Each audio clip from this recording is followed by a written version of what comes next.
திங்கக்கிழமை வேலைக்கு போகிறது எவ்வளோ கஷ்டம் தெரியுமா? அதுலேயும் எனக்கு மட்டும் ஏன்டா இப்படிலாம் நடக்குதுன்ற மாதிரி தான் இருந்துச்சு. இன்றைக்கி வந்து ஒரு இண்டஸ்ட்ரியில் வந்து மெடிக்கல் கேம்ப் போட்டிருந்தாங்க. அதுக்கு வந்து விசிட் பண்ணணும். அதுதான் என்னோடய வேலை. அங்கே இருக்கிற நர்ஸ் வந்து எனக்கு வந்து லொக்கேஷன் அனுப்பிச்சிட்டாங்க. ஸோ அதை பார்த்து தான் நானும் போனேன். பார்த்தேன் இந்த சைடு பள்ளம் அந்த சைடு பள்ளம், இத்தனோண்டு ரோடு 3-4 கிலோமீட்டருக்கு நான் மட்டும்தான் அந்த ரோட்டில் உச்சி வெயிலில் போயிட்டுருந்தேன். எப்படியோ கஷ்டப்பட்டு லொக்கேஷனை கண்டுபிடிச்சி போயாச்சு. இன்றைக்கி என்ன வேலை அப்படின்னா, பேஷண்ட்ஸ்க்கு கால் பண்ணி ஃபாலோ அப் எடுக்கணும் டயபெட்டிக் ரிலேட்டடாக. ஸோ அந்த வேலையை பார்த்துட்டு இருக்கும்போது மேலே இருந்து கொடிக்காய் மேலே விழுந்துருச்சு. எனக்கு ரொம்ப பிடிக்கும். உங்கள் ஊரில் இது என்ன சொல்லுவாங்கன்னு கமெண்ட் பண்ணுங்கள். அண்ட் நம்ம கேம்பில் வந்து என்னெல்லாம் ஸ்க்ரீனிங் பண்ணுறாங்க அப்படின்னா, டயபெட்டிக் ஃபுட்டு, வயா, அப்புறம் பிரெஸ்ட் கேன்சர் 3த்துக்குமே ஸ்க்ரீனிங் நடக்கும். அதுக்கப்புறம் தான் உண்மையான கஷ்டமே ஆரம்பிச்சிச்சு. எனக்கு பீரியட்ஸ் ஆகிடுச்சு. எப்போயுமே கிராம்ஸ் வரும், ஏதாவது கண்டுபிடிச்சிருவேன். இந்த தடவை எதுவுமே இல்லை. 20க்கு மேலே தான் எனக்கு டேட். ஆனால் இன்றைக்கி சீக்கிரமே வந்துருச்சு.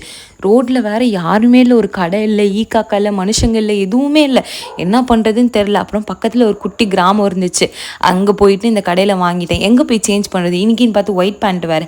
அப்புறம் அந்த அக்கா தான் தெய்வமாக வந்து என் வீட்டிலே சேஞ்ச் பண்ணிக்கோக்கணுன்னு சொன்னாங்க.